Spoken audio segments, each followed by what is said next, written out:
The Zionists want Barack to bomb Iran. Daniel Pipes, I don't know whether you've heard of him. He wrote an article and he said, I never voted for Barack. He said, but if he wants to save his presidency, instructions, bomb Iran. Now they're building up the public for the next war. Listen, listen. The same way they built it up against Iraq, and you never found any weapons of mass destruction. Remember what they did to Colin Powell. What did they do?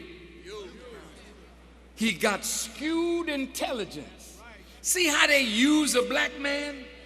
Because he had a good reputation with white folks. His reputation wasn't that good with us. But he did have a good reputation with white folks. Now, yes, I don't think he's been a good man. I saw what he did in Panama, what they did in Grenada. Y'all forget too easy. See, when they bring a black man up into power, they bring him up into power to use him to sanction what they're about to do, what they're gonna do, and put a black face on it so you can be deceived into believing that this is what you should be a part of. But as long as I'm here, I will tell you the truth. Then you can do with it what you will. As they use Colin Powell, the intelligence community, listen, skewed the information to fit a policy that was out of the State Department and out of the White House. They wanted to take care of Saddam.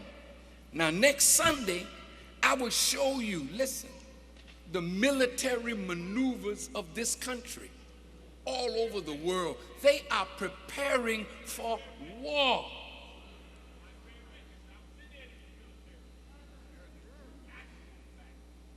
They are preparing now for war. And you will be the ones who don't have any job, need some money, and they'll make you a promise to join the Army, the Navy, see the world, and come back in a body bag, because when you leave, you're not coming home, not alive. This is the end. Next week, I'll go into the war.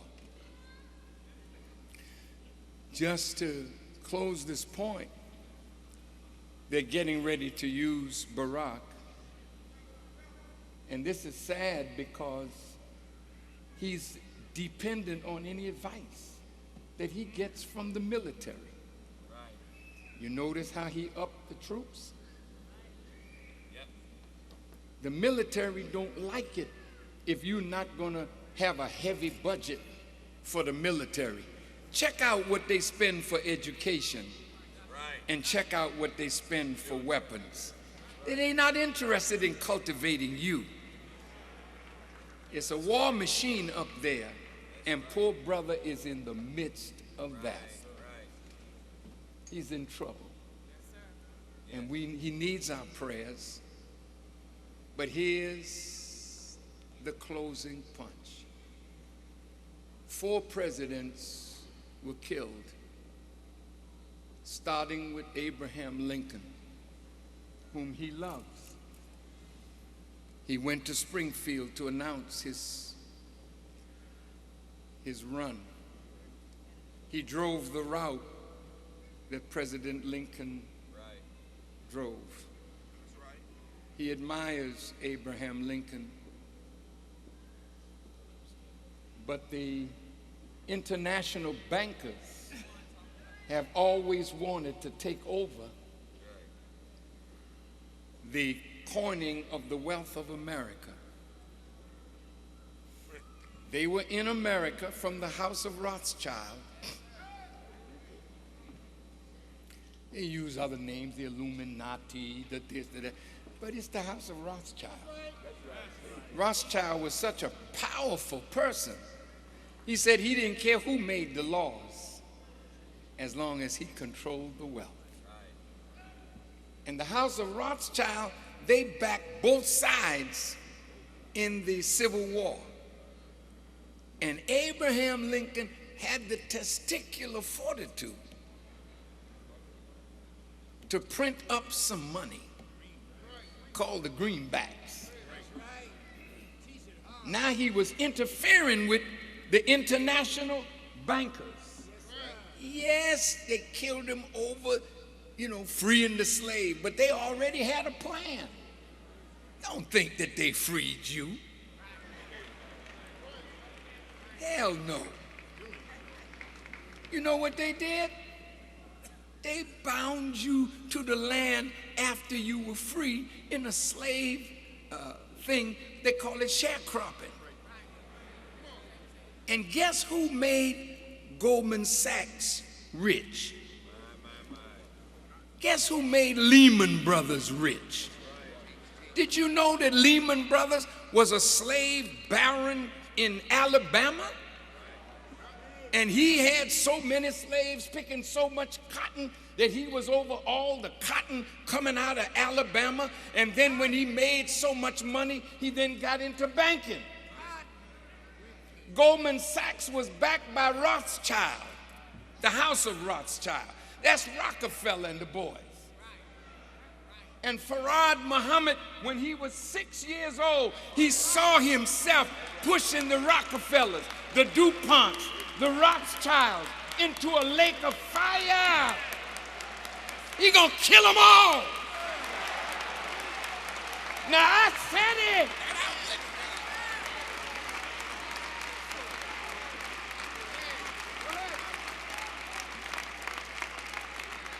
They have sucked the blood of America and the world, and for the first time, common people are angry with bankers.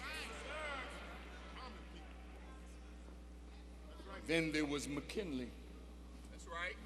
And then there was Garfield. And then there was John Fitzgerald Kennedy. Did you know that he signed an executive order 1110, and he started printing money backed by silver, and the international bankers went crazy? He started pulling troops out of Vietnam, and that meant he was a signal that he was going to end the war in Vietnam, which that would mean that the war industry in America, which Goldman Sachs, J.P. Morgan Chase, they all got ownership into all of that. Tell it all. Oh man, look, y'all got to forgive me. But I knew what this day was going to bring. I have to tell it, and I know that they'll be angry and they're coming after me. But I just want to tell you, God is coming after you. So as I leave you,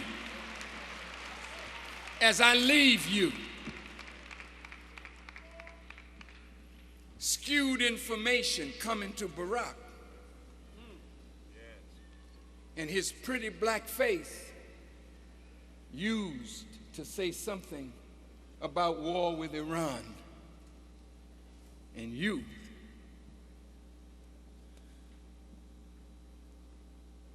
I know what's going to happen. I can't join him in that one.